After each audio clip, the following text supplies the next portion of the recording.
Congress party ఈ దేశానికి ఎంతో అవసరమన్నారు ఏపీ కాంగ్రెస్ చీఫ్ షర్మిల.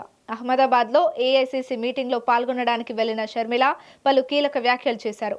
వక్ఫ్ బిల్లును బీజేపీ దౌర్జన్యంగా ఆమోదించిందన్నారు. మైనారిటీల మనోభావాలు బీజేపీ దెబ్బతీసిందని విమర్శలు చేశారు. అనంతరం మత రాజకీయాలు చేస్తున్న పార్టీ బీజేపీ అంటూ ధ్వజమెత్తారు.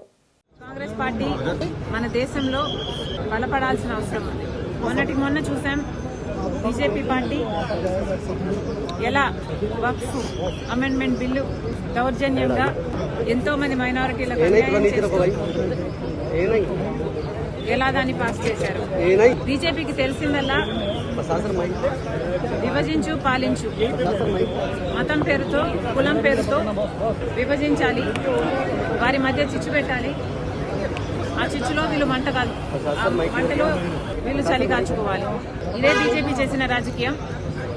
ఇప్పుడే కాదు, బీజేపీ మన దేశంలోని అన్ని వ్యవస్థలను, ఎలక్షన్ కమిషన్తో సహా అన్ని వ్యవస్థలను స్వలాభం కోసం వాడుకుంటుంది.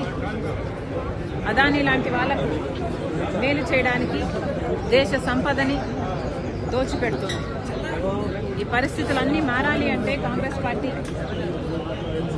అధికారంలోకి రావాలి.